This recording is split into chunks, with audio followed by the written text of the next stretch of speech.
Good afternoon, everyone. We're going to start in a few minutes. We're just waiting for more participants.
Okay, I think we can wait for the other participants and we can start.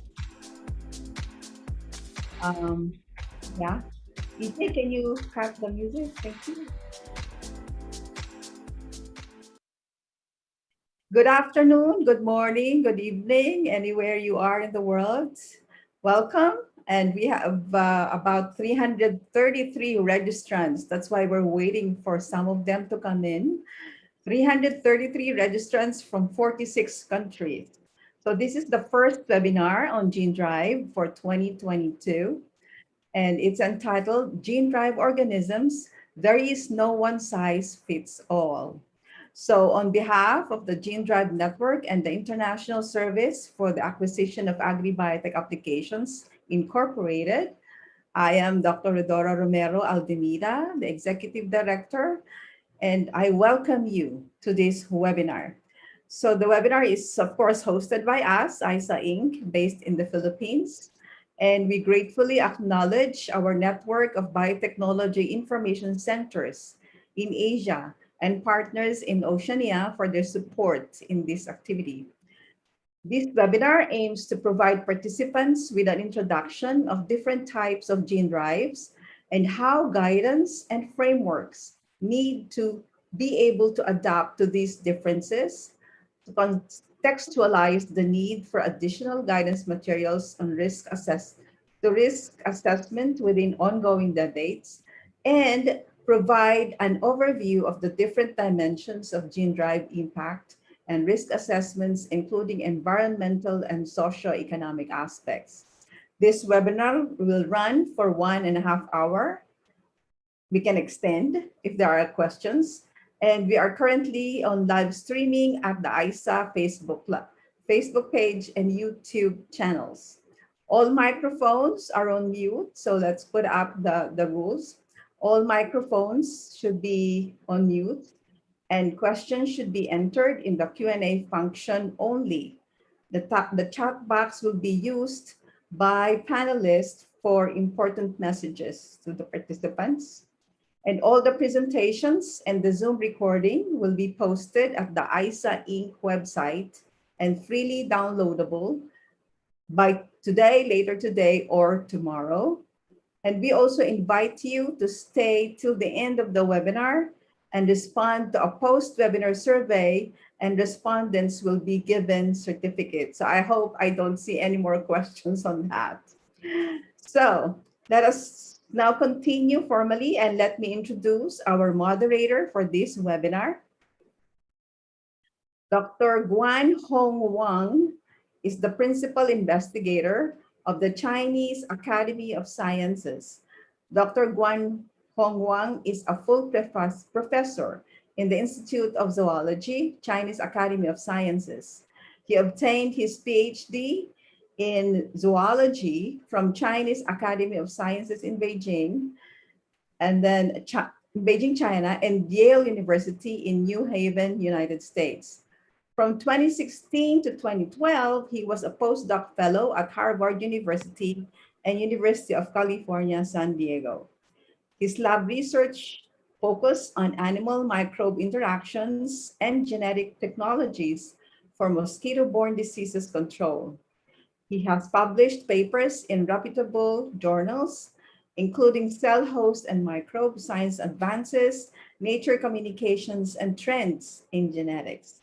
Ladies and gentlemen, colleagues, let us welcome Dr. Guan Hong Huang as our moderator.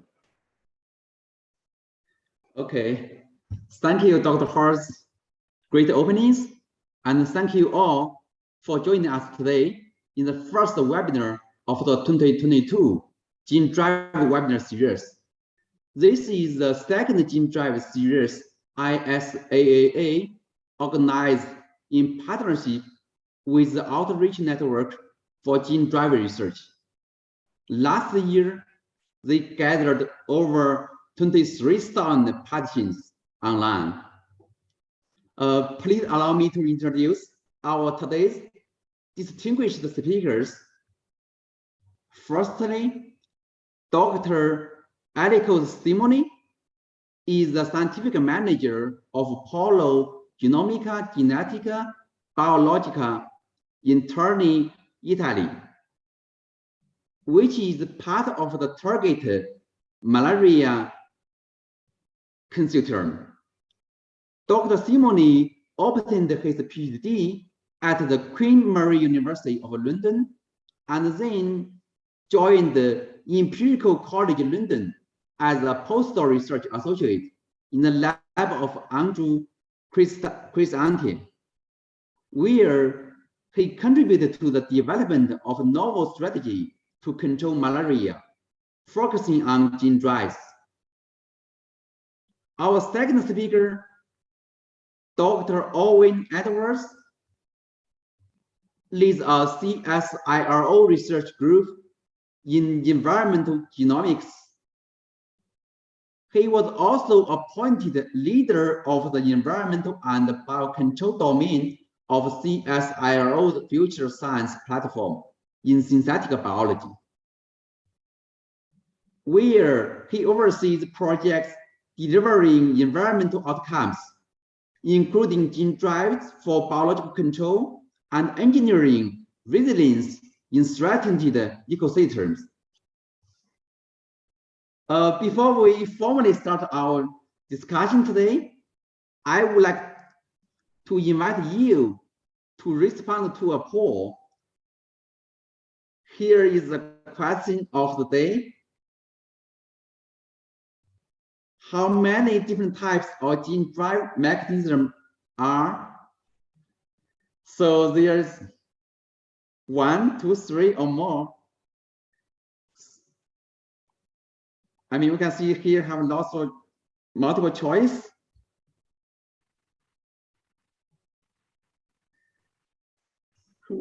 Where's the answer? I mean, from a choice, we can see it's really hard to say which is the right answers.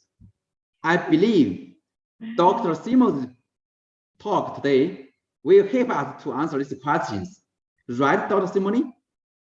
Please feel free to take the floor. Thank you, Juan, for the nice introduction and for the questions.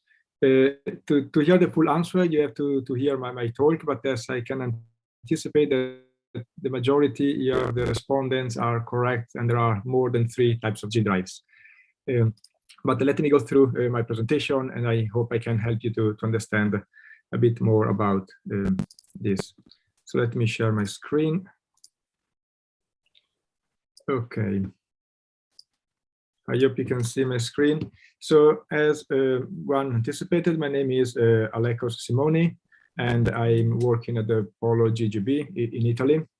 And let me just start to brief introduce what is Polo GGB and target malaria, which is one of the main projects that Polo GGB is involved with. So Polo GGB is a company based in Italy. We provide services and research. We have 3 units. One is focused on medical diagnostics and genomics. The second unit is the genetics and ecology laboratory, which is the one that I am leading. And then we have an immunology lab.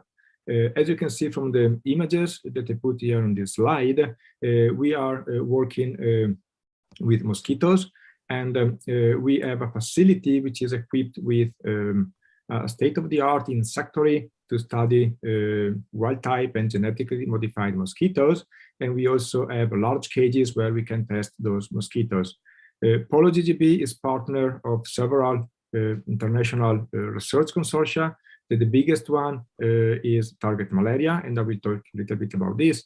But we're also part of other projects funded by the EU, like InfraVec 2, Isidore Scenarios, and also we were part of one consortium funded by the DARPA.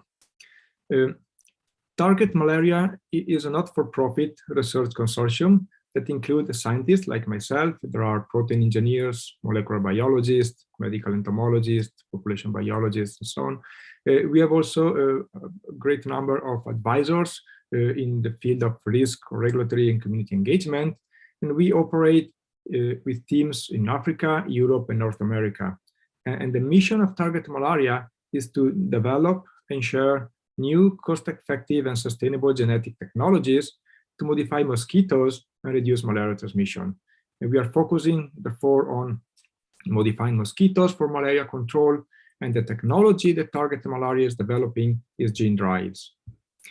So let me start discussing about gene drives, first with the definition of gene drives.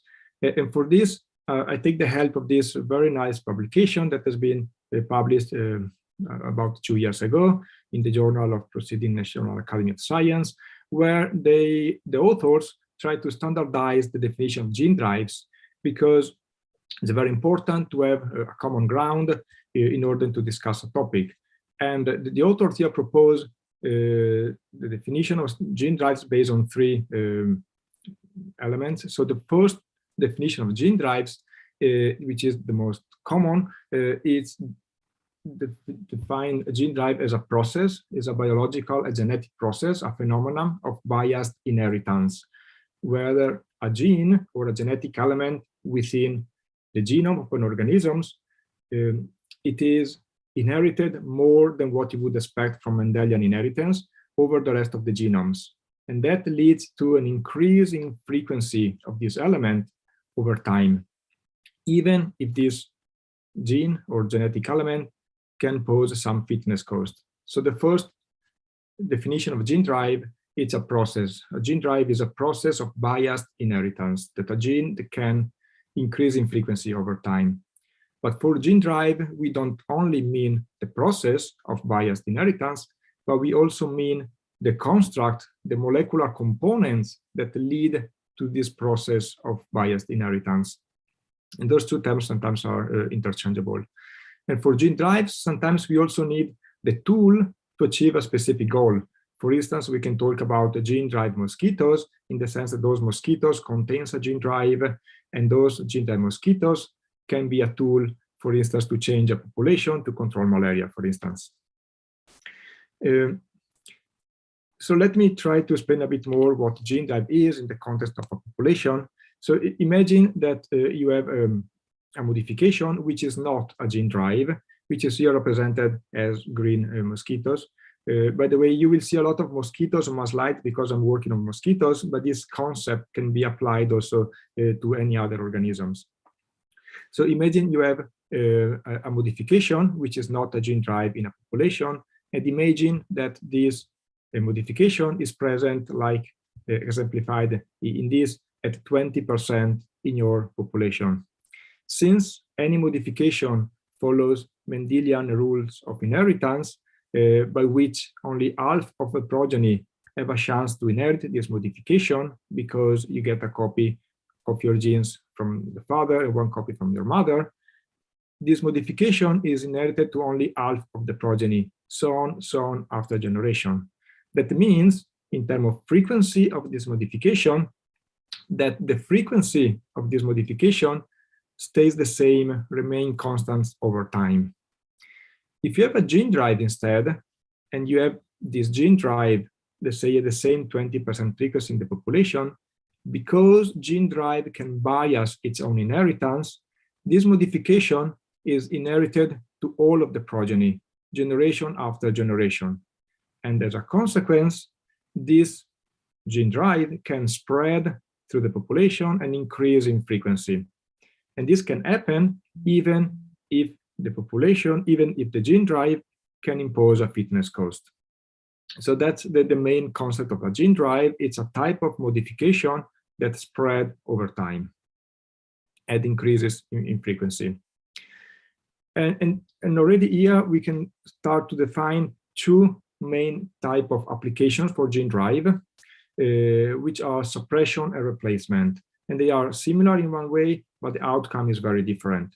So the first type of application for gene drive is what we call population suppression, where you introduce a modified organism in a population, indicated here in green, and this gene drive organism spread over time, and while they do so, they reduce the population size to a point where you have a much smaller population, so you suppress the population. You can do that, for instance, targeting fertility or other aspects of the organisms. This is a very efficient way if you want to control a nefarious organism like a vector for disease or an invasive species.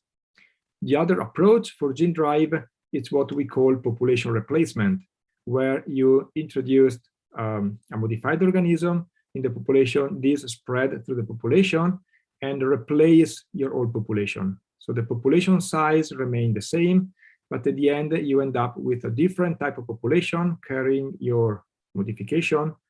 And if you want to apply this, for instance, for malaria control, you can spread a mosquito that is refractory to the disease, for instance. So you replace your population with a variant which is beneficial. So gene drive can be used for both approaches because the gene drive is this process that allows a modification to spread through the population in a very efficient way. And I'm talking here about mosquitoes, but gene drives can be applied to many, many different organisms. It can be applied for different types of mosquitoes. It can be applied for crop pests like Drosophila or medflies. It can also be applied to mammals. For instance, there are proposals to apply gene drives to control rodents, which are invasive in several parts of the world. But how then a gene drive, this process of biased inheritance, can have an outcome which is useful in terms of population suppression or population replacement? And you can do that in two ways. One way is to include this drive, to insert the drive inside an essential gene, and therefore to disrupt the function of the gene, and therefore making a mutation. And this mutation can also, for instance, can target the fertility of the individual or be a lethal mutation, and therefore you have a phenotype due by the fact that the gene drive destroys an essential gene. Or you can link your gene drive with an effector as a form of a cargo that is driven together with the gene drive while the gene drive spreads. So you can use the gene drive to disrupt a gene or to link another gene, an effector, with the gene drive and allow it to spread together. Now let's go through the different types of gene drives. The most common one is what we call a homing-based gene drive, which is based on the homing process, which is a natural phenomenon that can occur in the cell, which is based on DNA cleavage and repair. And this system can be engineered for the scope of making a gene drive.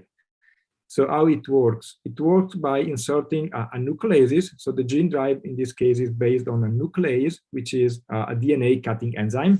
Nowadays, the most common nuclease that is used in biology is CRISPR because of its efficiency and ease of use, but is not the only nuclease that can be used. So in this case, the gene drive is a nuclease that when it is expressed, it recognizes a specific site in the genome, and the gene drive is inserted within its own recognition site on the homologous chromosome of the organism. Therefore, when the gene drive is expressed, it cleaves the DNA, induces a DNA cleavage, a break, and this break has to be repaired by the cell. And if the cell uses the cell repair machinery using homologous recombination, using the chromosome contain the gene drive as a template for repair, it can copy over the gene drive from one chromosome to another. And this is the process of DNA cleavage and repair that leads to increasing frequency of the gene drive because of this DNA repair. This process is called homing and allows us to increase in frequency of the gene drive over time. This has been proposed many years ago as a tool for controlling population if the gene drive recognizes a site within an essential gene. And while the gene drive can spread over time, it can reduce the population fitness because it imposes a load on the population. So these type of gene drives can be built using any type of nucleases. Of course, nowadays we use CRISPR because it is the most efficient, but it's not the only one. And this type of gene drive can be used either for population suppression, if you target with your gene drive an essential gene, or for population replacement, if you link to the gene drive a cargo. This has been developed for mosquito control with very promising results in the lab. And this is considered a low threshold drive. So the threshold for gene drives is the concept that some of the gene drives need to reach a certain frequency in the population before they start to spread. Some others gene drive, like this one, can spread even from a very, very low initial frequency because of this process of biased inheritance. So this type of gene drives is considered a low threshold drive because it can spread from a very, very low number of initial individuals, theoretically, even from very, very few. And also another concept about the gene drives is the ability to spread. And this can be limited in time or space. And this type of gene drives, based on homing, they are considered to spread in an unlimited way. So that is not limited over time or over space. Of course, the spread is dependent on the fitness of the organism, and there could be ways to restrict somehow the spread using genetic characteristics, but maybe we can discuss that. There are some specific questions. I just want to highlight here a couple of publications from the lab where I'm working, where we show that a type of gene drive like this one, targeting female fertility of mosquitoes, led to population collapse in the lab. And this was shown both using small cages population, where we showed that the gene drive could spread, reach 100% frequency, and leading to collapse of the population. You see here those are the X output from the population. And that was also shown in large cages in the lab where I'm working, where the gene drive spread also there to fixation, 100% frequency in different release scenarios, and leading also there to population suppression. So this is shown to be very effective in the lab to control mosquito populations. Another type of gene drive is not based on homing, so it doesn't require cleavage of DNA and homologous recombination repair, but is based on the idea that if you want to control a population, you can change the balance between the sexes. And if you switch the sexes toward males only, for instance, you can reduce the population size. And the reason why the idea is to make a population male only is because for mosquitoes, for instance, it's only the females that bite and can transmit diseases. So if you remove the number of females, you reduce malaria and disease transmission. And also because the population size, it's usually dependent on the number of females rather than the number of males. So if you have a way to bias the population towards males, you can induce population control and also reach population suppression. So imagine that you have an effector of some enzyme that is active on the male gametogenesis, and what it does, it targets the X chromosome in an organism with heterochromatic chromosomes. If it does so, you can eliminate all the sperm with the X chromosome, leaving only a Y-bearing sperm surviving, and this, after fertilization, can generate only male progeny. So that's the idea.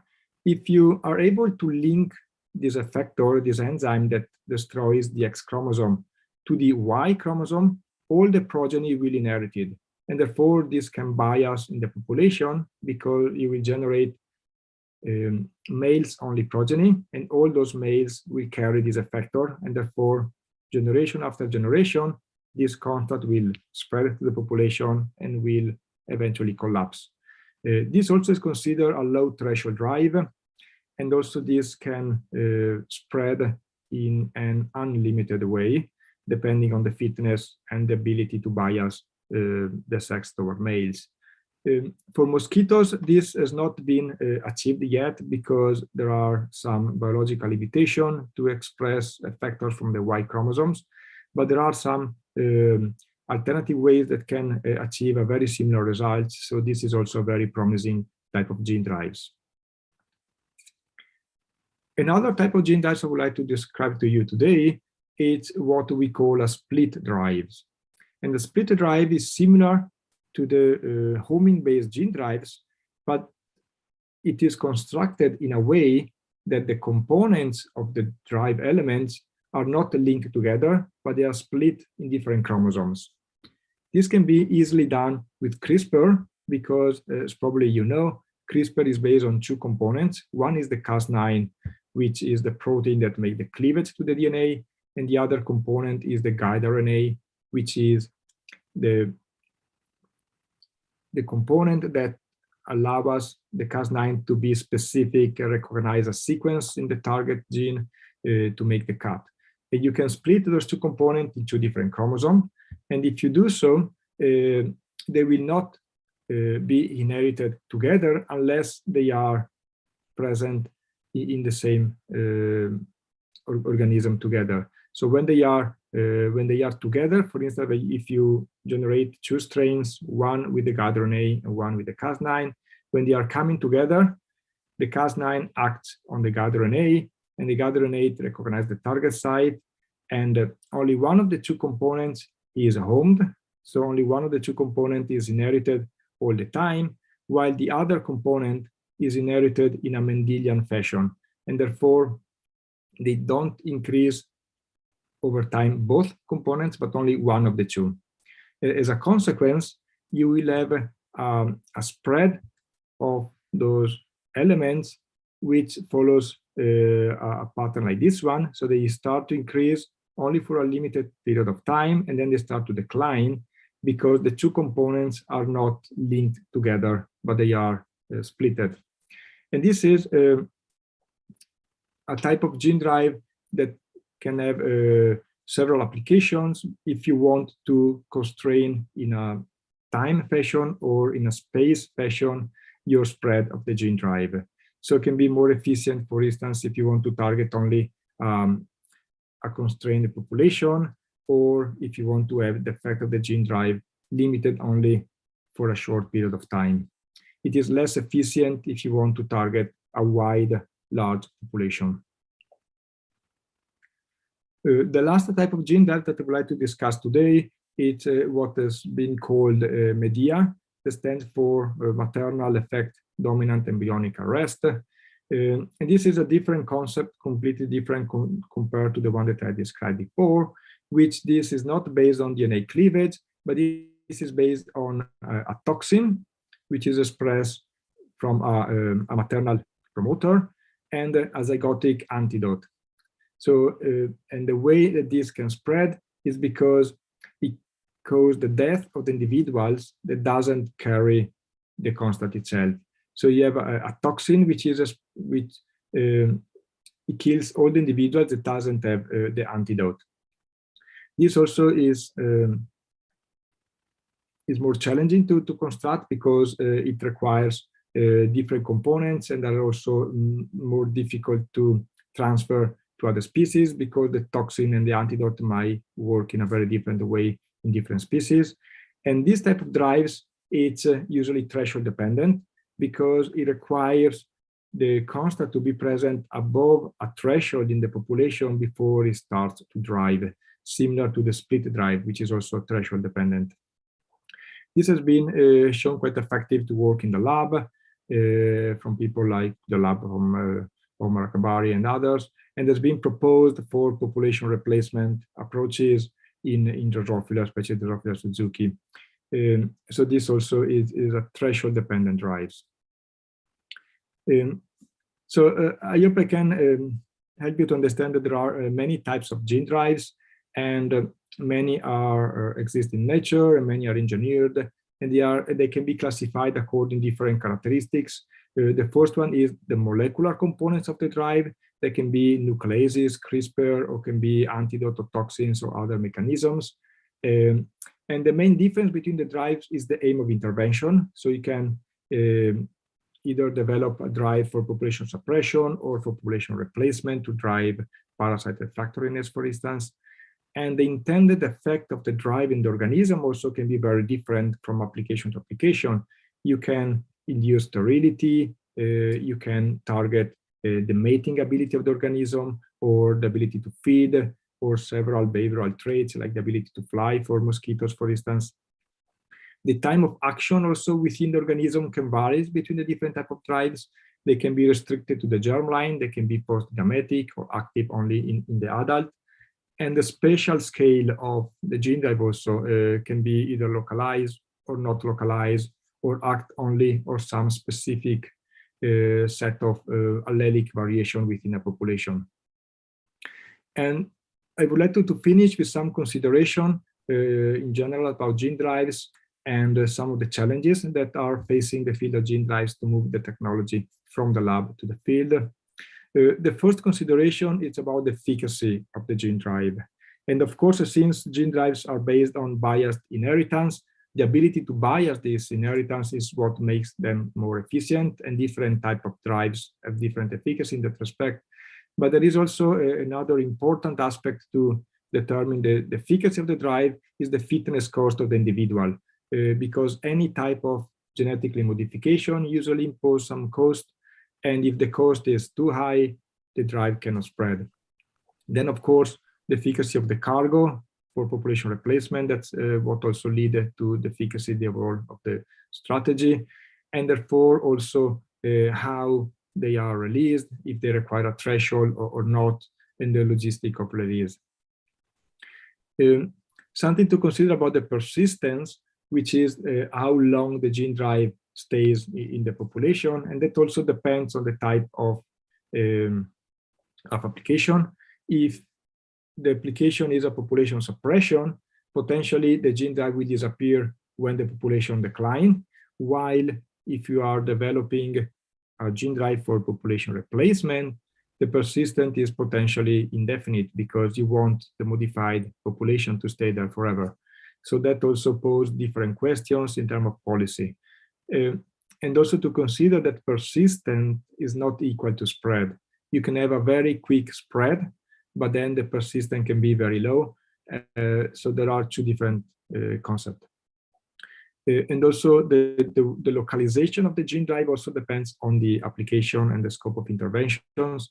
And therefore also, for instance, if you want to target malaria control, reducing the number of mosquitoes, you want to have a strategy which is active on a very large scale and persist for a long time. While if you want to target a more urban organism, or if you want to target, for instance, a pest for some crops that affecting only some fields, but you want to limit the spread, so you might need a gene drive which is maybe less efficient, but can be contained easier. One of the main limitations for gene drives is resistance. Resistance can arise in different ways, and it can be developed in the population to stop the drive. And there are strategies to mitigate resistance. One is, for instance, the choice of a very conserved target site, or multiplexing, so using multiple target sites for the gene drives, or controlling all the components in a very precise way. So there are ways to mitigate resistance, but it's still one of the main challenges probably for gene drive in very long term. Then, of course, there are challenges for the policymakers and the regulators, because gene drive is a novel technology. It has not been used yet in the field. And as I explained to you, since there are so many different applications and types of gene drives, the risk-benefit analysis must be done on a case-by-case basis. And sometimes this would also require a supranational or regional regulations, because the fact that gene drive may act on very wide area. And then not to forget that the gene drive must be also accepted by the public, and there must be therefore a stakeholder engagement approach that take in consideration many aspects, the novelty of the approaches, to deal with the misinformation that sometimes happens around topics which are extremely complex. But I also would like to point out that gene drive so far has been also a very good example of responsible science, where all the people involved in developing gene drives has been the first one to propose a recommendation and safeguards guidelines for the use, for the correct and ethical and sustainable use of gene drives. This, I think, is a very positive aspect. With this, I finish my presentation. I thank you for your attention, and I'm very happy to take any questions at the end of our presentation. Thank you. Okay, thank you, Dr. Simony. Thank you for your wonderful talk. Thank you for this clear explanation of the different types of gene drive mechanisms. This is very important to understand how complex these organisms are when formulating policies. Now, I would like Dr. Owen Edwards to help situate gene drives in a broader policy debate. Dr. Edwards, how gene drives guidance and frameworks are integrating all these differences. Let's welcome Dr. Edwards.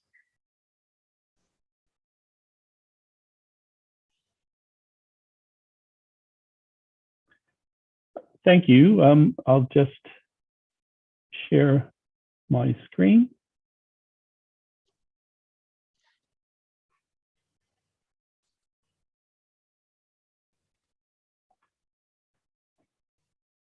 Well, thank you for the introduction, Juan, and thanks for the Outreach Network for Gene Drive Research and for ISA for the opportunity to speak to you all today. As Juan said, my name is Owen Edwards. I work for CSIRO, which is the National Scientific Research Organization in Australia. And I have a leadership role in what's shown here, which is the Synthetic Biology Future Science Platform. And that includes oversight of our gene drive research. And our gene drive research is mostly focused on invasive species, unlike what Alekos was talking about. And so we're targeting more vertebrates, such as rodents and invasive fish, rather than mosquitoes.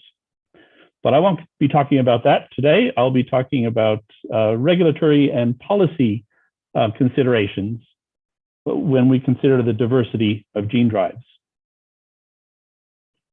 And as you probably know, precedents are a critical guide for regulatory policy, and the best precedent for synthetic gene drives of the kind that Alekos has been describing use a natural gene drive system, which uses Wolbachia symbiotic bacteria. And this has been used in Australia already for the control of dengue mosquitoes.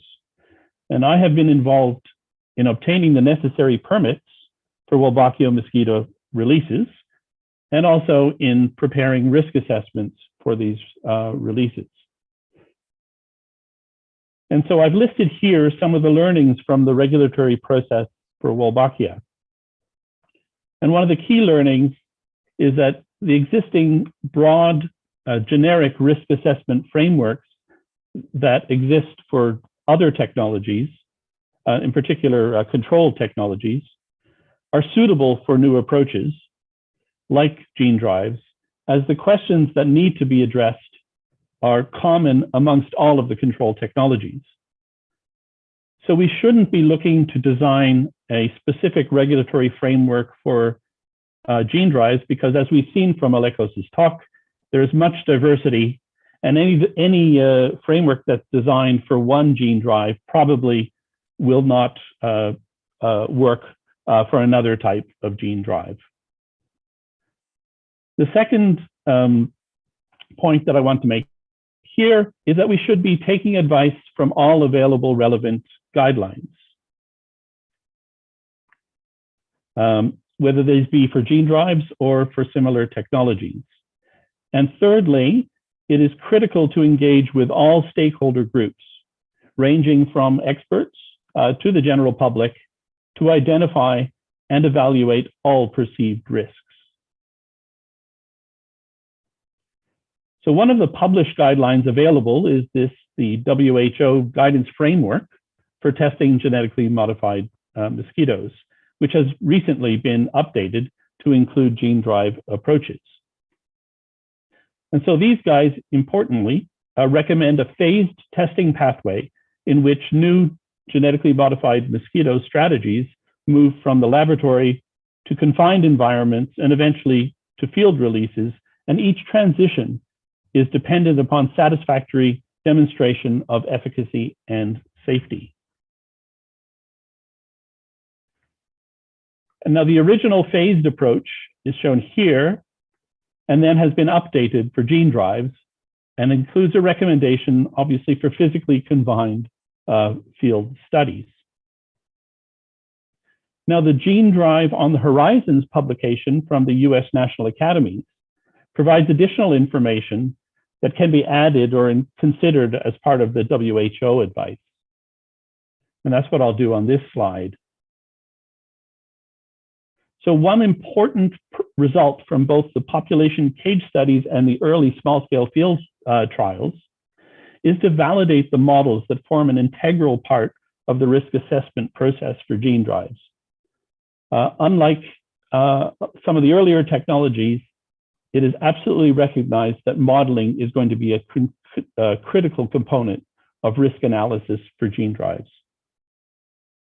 Now, it is also possible to use ecological or genetic containment when it is not possible for some organisms. It may be the case that you can't do physical containment, but obviously physical containment is always preferred.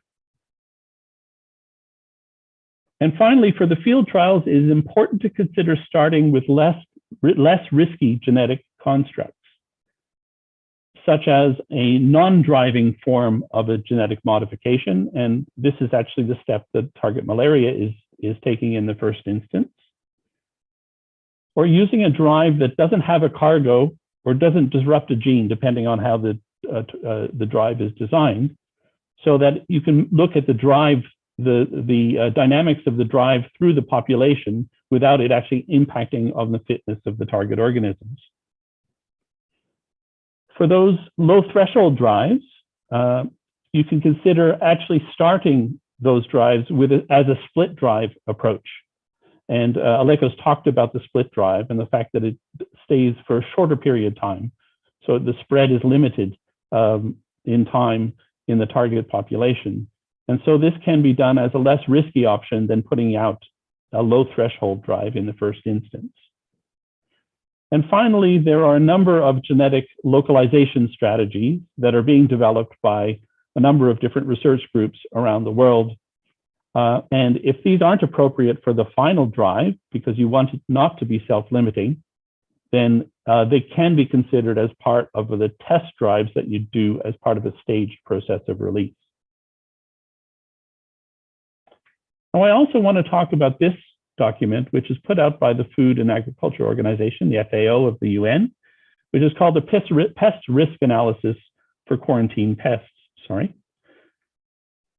I see this as being relevant in the context that we are releasing a new organism into the environment that we want to ensure does not become a pest in its own right. And of these stages of pest analysis that are listed in the document, the first one probably isn't relevant because I think the probability of introduction is we're introducing on purpose for a gene drive. But the other three I think are relevant. And I want to speak specifically about the fourth point here, which is pest risk management. And this is basically describes or assesses how likely we can manage the pest using conventional methods if it were ever to become established and turn into a pest. I think that's an important consideration as part of the regulatory and policy system. There's also an annex to this document, which does address and develop pest risk analyses for living modified organisms or genetically modified organisms. And this annex recommends considering risks relative to the unmodified organism.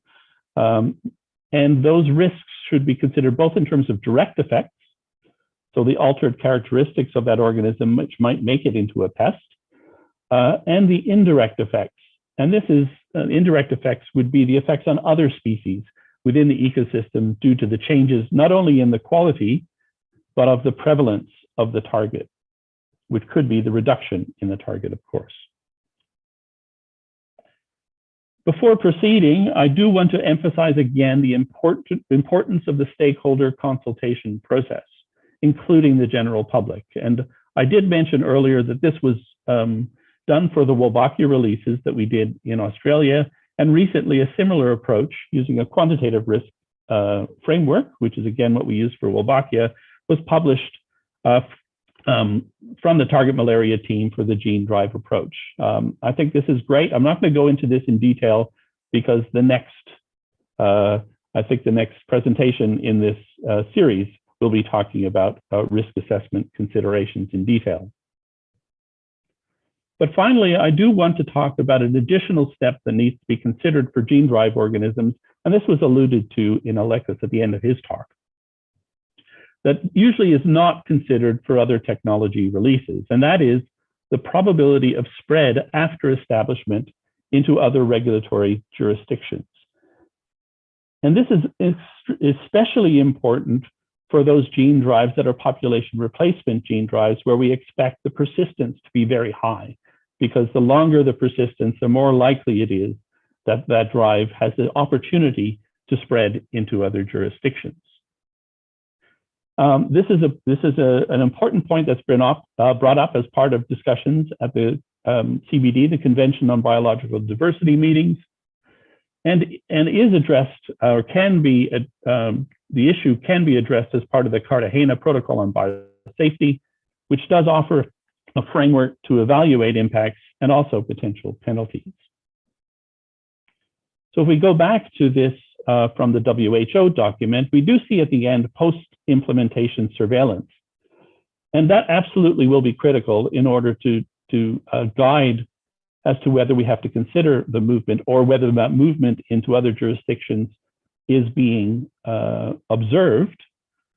But we think it is absolutely important to start as much as we can to answer questions about whether this is likely to happen and where it is most likely to happen prior to the release of the gene drives. And this can be done through modeling, and it can be done, and that movement can occur because of natural movement, wind-borne movement, for instance, and also human-assisted movement, such as movement on transport vehicles. In terms of natural movement, at CSIRO, we've developed a tool called TAPIS, tool for assessing pest and pathogen aerial spread is what it stands for. And this can be used to model wind-assisted long-distance movement of insects or spores. And this is based on modeling by NASA in the US that was originally used to predict the spread of nuclear fallout and is still being used to model the spread of ash clouds from mosquitoes. And we have applied this. This is for a virus vector insect, looking at the movement both from, this is north of Australia into Indonesia, from Indonesian islands into Australia, or from Australian islands into our neighbors in Indonesia. We are also looking at shipping lanes, which are known to be important for the spread of dengue mosquitoes, as they tend to hitchhike or can hitchhike onto these vessels. Now, these movements can be predicted through a modeling analysis of the shipping lanes, and they can be tested using genetic methods. So we are doing this, and we are also using similar approaches with airports, so testing at airports and mosquitoes that may come in this case, through airplanes. And finally, again, using genetic approaches, we can look at historical incursions as a means of predicting what might happen in the future, as it can identify pathways of spread of particular organisms. Here, we're looking at fruit flies, and fruit flies, in fact, are a potential or a proposed target for gene drive control. In this case, we identified that an incursion of fruit flies into New Zealand in 2014 came from the east coast of Australia, whereas in 2018, an incursion came instead from New Caledonia. So here we've identified two pathways, historical pathways of movement, either from natural movement or through human-assisted movement, but a pathway that definitely exists for fruit flies for movement between jurisdictions. So I want to finish just by giving these take-home messages. The first one is to cover the diversity of gene drives. We should use an established generic case-by-case regulatory assessment approach. And this is also what Alexis said as part of his talk.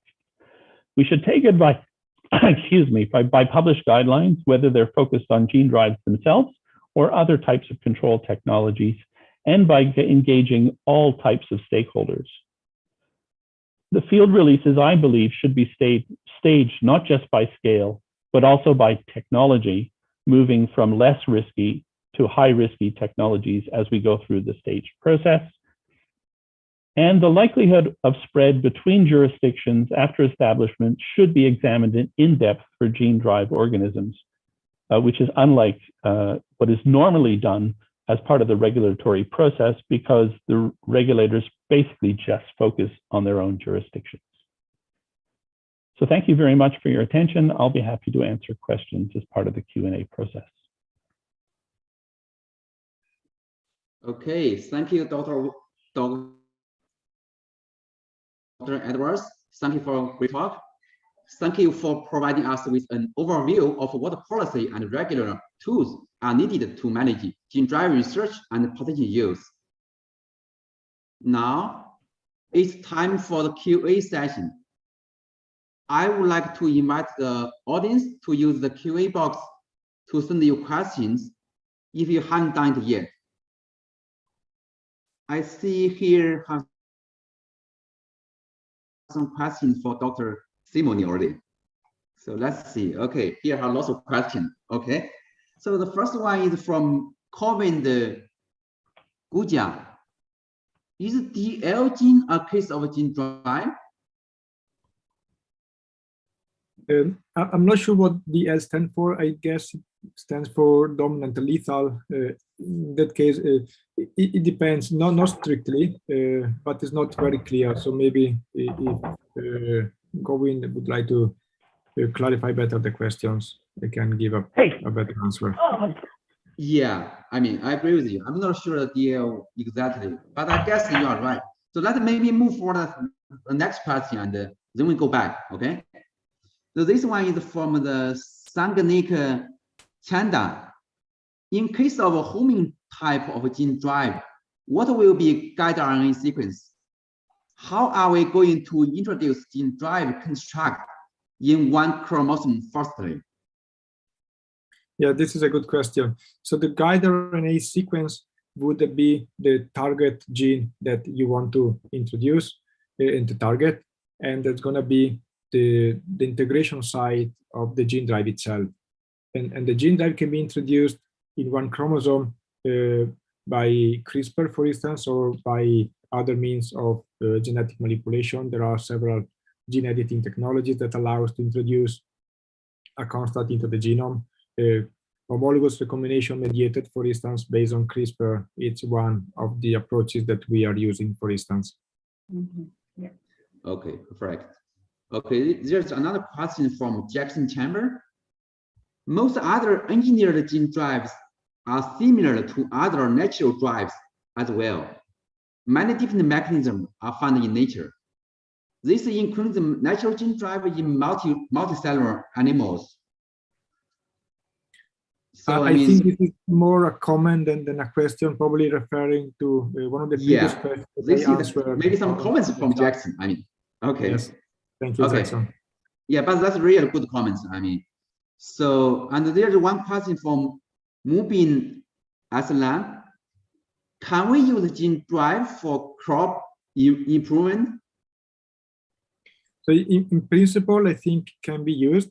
At the moment, gene drives are mostly developed for tackling important problems like disease or for controlling invasive species.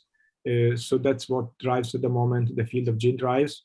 But gene drives can be applied to any organism which are sexually reproduced. And they used to have, in order to be efficient, a short reproduction time and need to produce a number of progeny. So in theory, it could be used, but there are, to my knowledge, not many applications for crop improvement at the moment using gene drives. May I comment on this? Yeah, sure. So, I mean, it could do, but it would not make sense to do so because in crop breeding, you have full control over the breeding process anyway, and using a gene drive would be an extremely inefficient method of getting inheritance of a particular trait when you have full control of the breeding process anyway. It would be much more efficient just to use conventional genetic modification methods. Okay, thank you.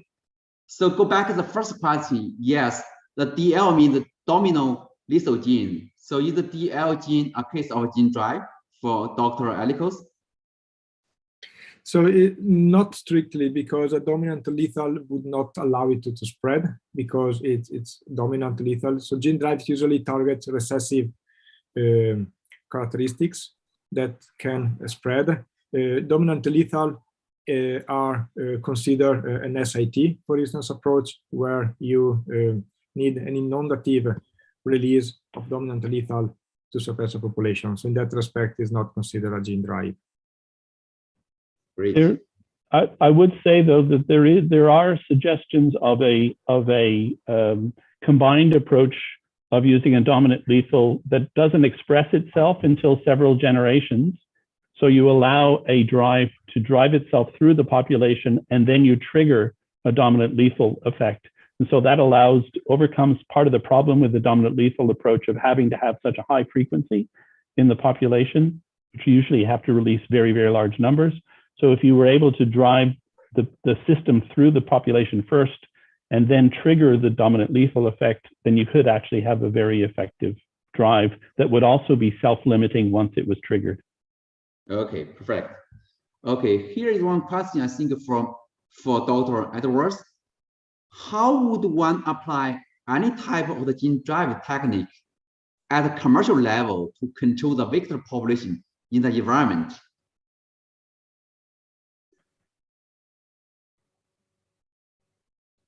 Yes.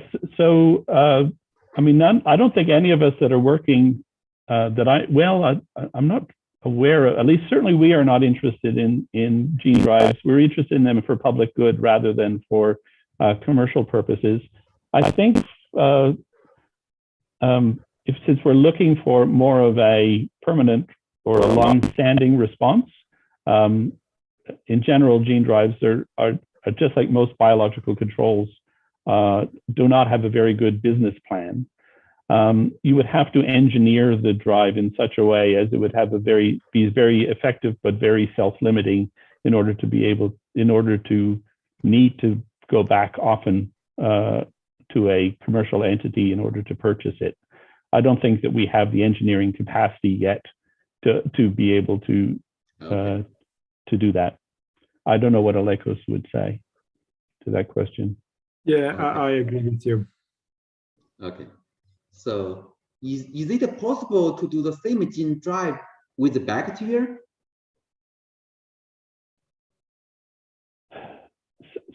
So none of the, so because the gene drives that we have that are at least the designs that we use at the moment are inherited through through sexual reproduction.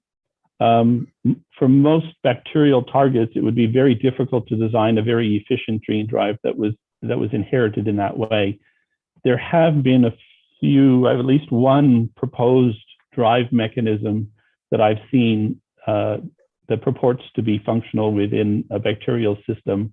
But I wasn't very convinced by what was published, and there isn't very strong evidence for efficacy that I've seen.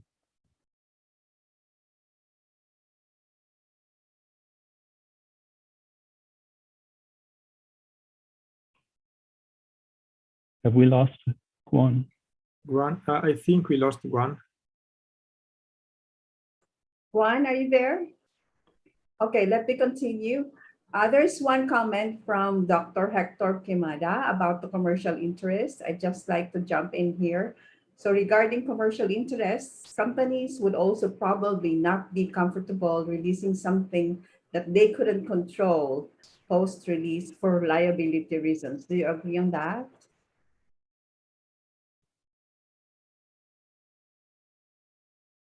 Dr. Alekos, in a way? I think I agree on that. Yes. Okay. Yes. That's a very good point. Yeah, okay. Let's move on to other questions. There are some interesting ones, especially from Nahid. Okay, this is from Nahid Kauser. This is for Dr. Alekos. The gene drive with cargo has how much success rate? Is it successful? Is it possible that incorporating gene knockout after few generations, what would be the effect of biased inheritance on environment? Okay, thank you for the question.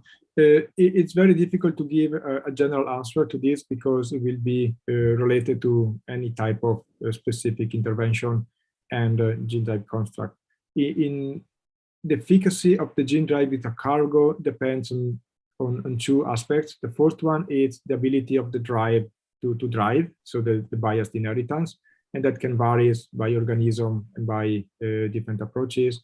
And then the second component is the efficacy of the cargo to make the desired effect. If you are, for instance, making a mosquito refractory to malaria, you need to have a drive that can spread to the population, and then you have the cargo that is efficient in preventing the mosquito to transmit the parasite. And therefore, those two are independent to each other, and they have different efficacies. So the success rate of the application depends on the ability of both components to be effective, and that it depends on the different types.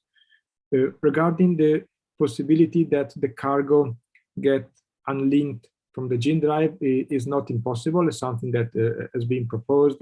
It could happen through either mutation, that it just become inactive and then you end up with the drive without any effect, or it can be transposed in the genome. So there is possibility that the cargo or the gene drive gets silenced somehow.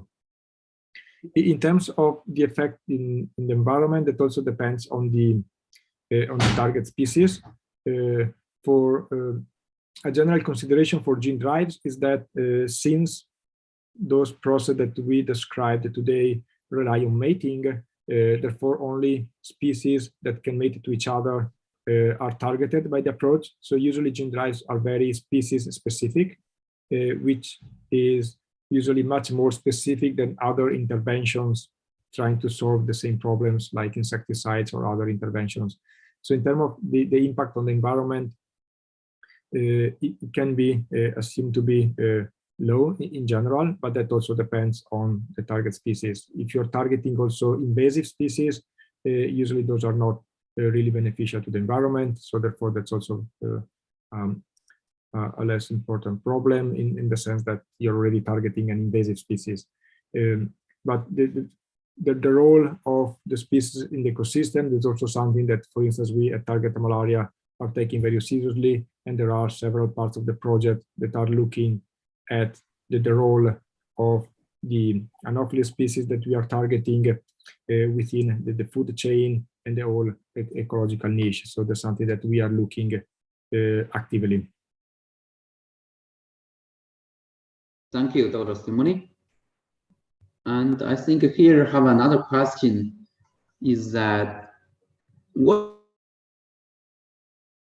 could be the consequence of population suppression and replacement using gene drives as far as food chain is concerned? Would the future environment becomes all unnatural because this approach will eradicate the original population or wild types?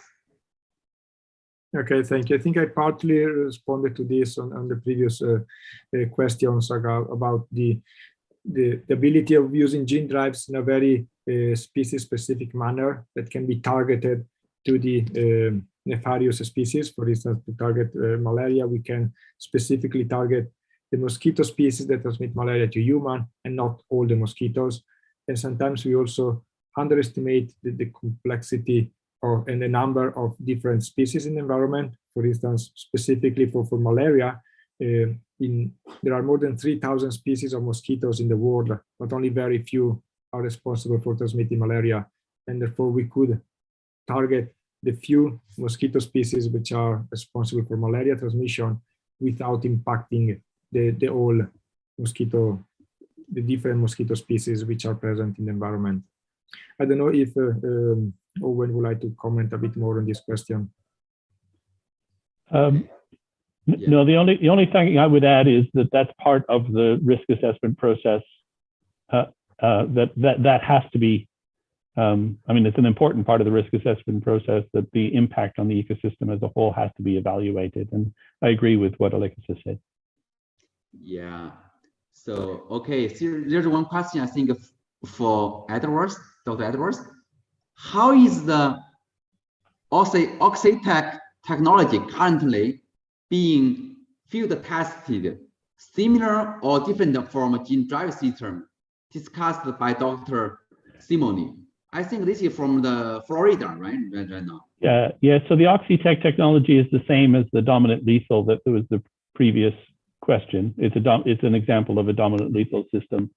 And so when the answer we gave before about dominant lethal would be the same as for this one. It's not a gene drive system. It is a system that relies on large numbers of being released, high frequency of the dominant lethal in the population for a very short time, as opposed to gene drives, which is small releases that build in frequency and are persistent over a longer period of time.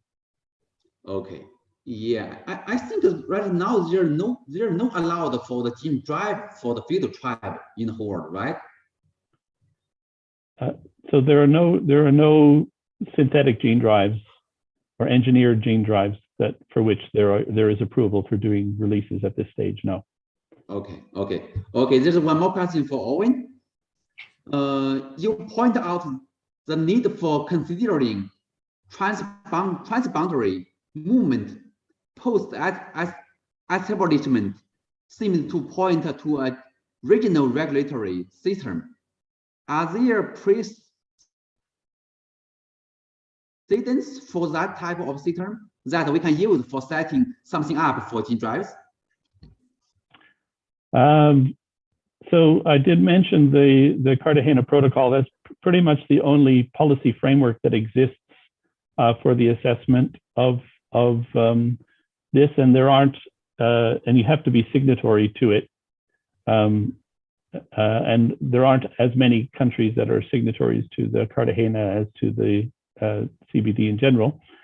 But again, I would point out something that Alexis referred to earlier, and that is that the gene drive community is being quite active and proactive in terms of addressing these issues. And so certainly with our community, we are actually discussing, we are bringing together regulators from different jurisdictions to specifically address this question because of the absence of an existing framework. So I think we'll be pushing this ahead the community will be pushing this where it doesn't exist sufficiently.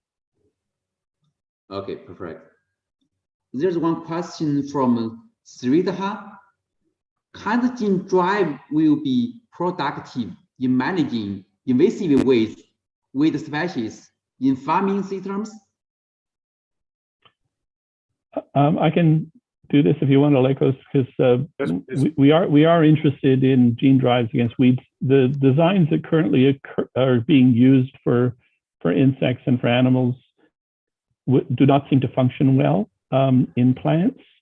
And there are other important considerations in plants, such as seed banks are very are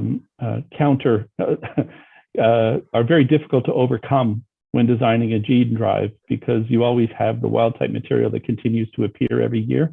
So there are challenges with gene drives for weed species. It's also very difficult for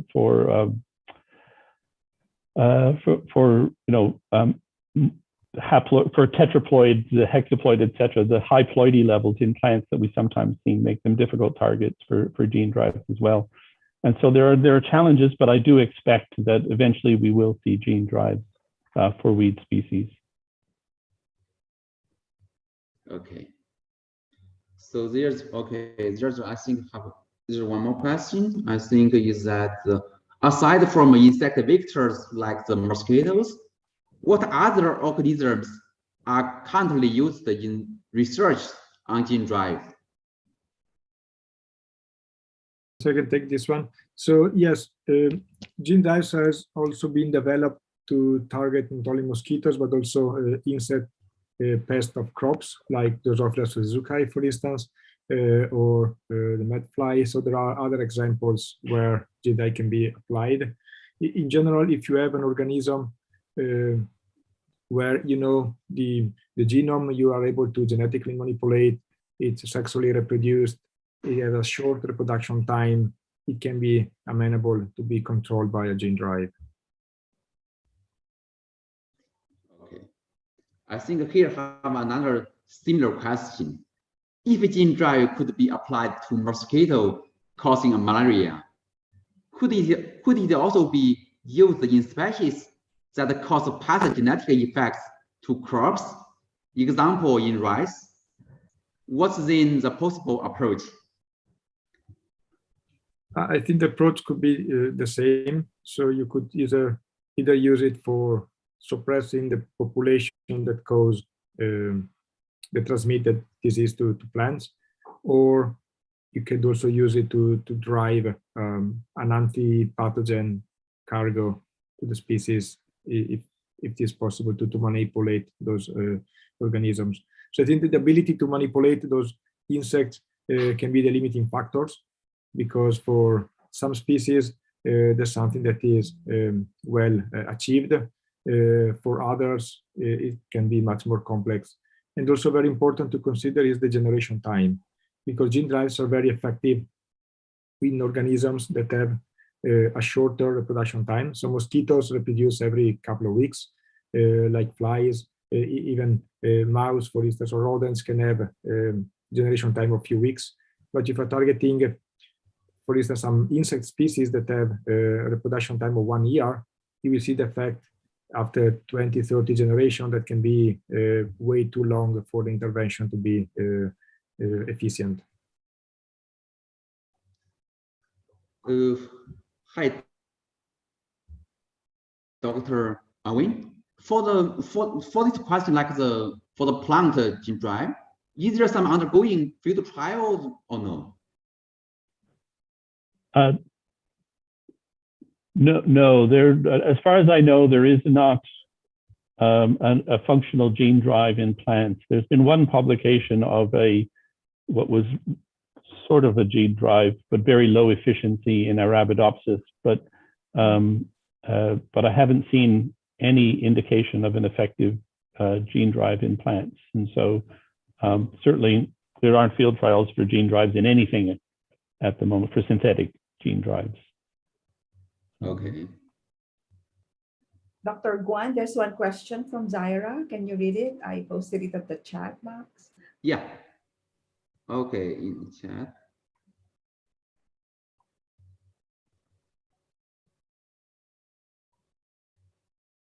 Zara. I didn't see where the Zara question. Okay. Oh, here. Okay. Oh, Good. here. Sorry. Here. Yeah. This is from Zara. For both speakers, countries are currently discussing the need for additional regulation on gene drive at the UN Convention on Biological Diversity. Given the complexity of gene drive mechanisms and gene drive mechanisms, do you think this is the right forum for what? For that. What would you consider a good outcome? Owen, do you want to go first?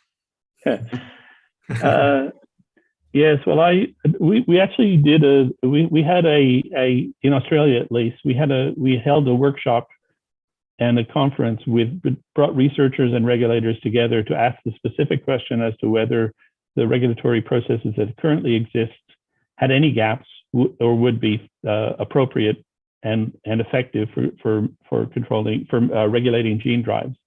And the unanimous opinion that came out of that was that the existing regulatory processes would be just as effective. And as I said, if you cannot design something that will be specific for gene drives because the gene drives are so varied, and we now have new gene drives, components of which are some of it is natural and some of which is GM, and I know there's an interest in focusing on the GM nature of gene drives. Well, we should be looking more at the dynamics of drives themselves and not worry about whether they're GM or not, because it's the important factors to look at are how they behave in the environment. Yes, I just want to add that I completely agree that there are so many different types of gene drives and different applications that any regulatory approach has to be on a case-by-case basis. And I think, for instance, the recommendation from the WHO and the document that Owen showed to us before, that's already included. It's a very good starting point for how gene drive can be used eventually in the field. Yeah. Yes, thank you both. And unfortunately, we don't have much time left, but hopefully we have addressed some important aspects of the different types of gene drive and their relevance for policy development. Thank you all for this fruitful discussion. It was interesting to learn there are many different kinds of gene drives, like homing-based drives, split drives, Y drive, methanol toxin drive, and so on. And for the regular policy for gene drives, we must ensure that the trials are scientifically, politically, socially robust, and widely transparent. And we may even need to assess case by case. Now to finalize our event, I would like to invite Dr. Mahali Ahuja from ISAA to say a few words.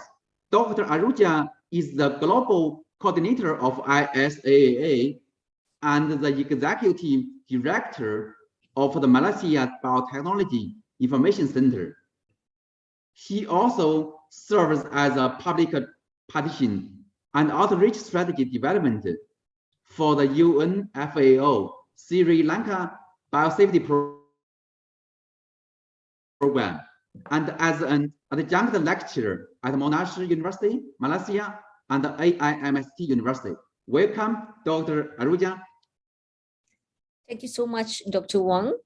And before I close and before I say my word of thank you, I would like to call for the evaluation survey to be flashed on the screen. Or also please share it on the chat as well. We have so many participants asking for the certificates of attendance, and please remember, you only get your certificates if you fill in the evaluation form. And this is so important because this helps us to customize our future webinars for your need.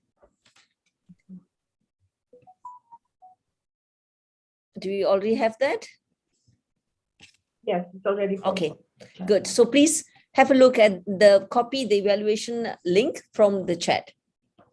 And on behalf of ISA and Outreach Network for Gene Drive Research, I would like to thank all the speakers, both our speakers, excellent presentation and very well conveyed, to the moderator and to all the participants for this very engaging webinar. We have passed 20 minutes, and this shows that this webinar is really well accepted, and also the demand and the need for webinars on Gene Drive. This actually marks our second year of webinar series on Gene Drive. Although Gene Drive is still considered novel, we are seeing great interest in this topic around the world based on our participation level, this webinar, and as well as when we did it last year. This is a good sign of proactiveness among technology developers to develop an enabling environment for Gene Drive to flourish, given all its benefits.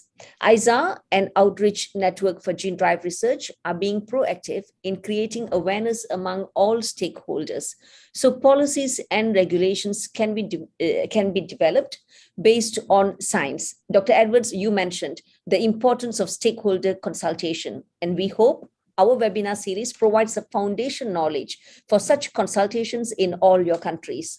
Stay tuned for our upcoming webinars on Gene Drive, where we will be discussing risk assessment and risk management, and another one on integrating socio-economic and health aspects in decision-making. Let us all together put our actions together to build social licensing for Gene Drive.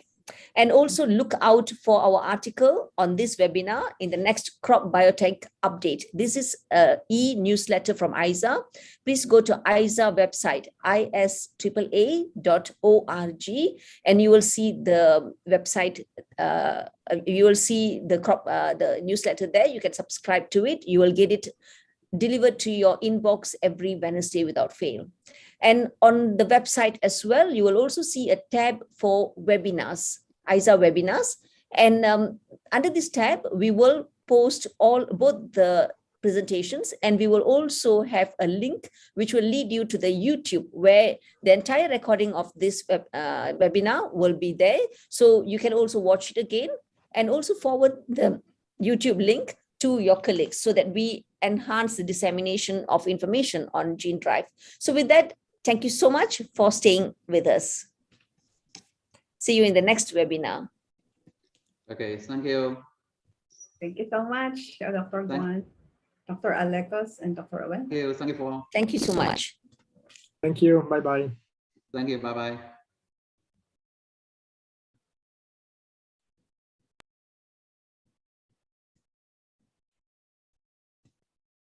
Mm.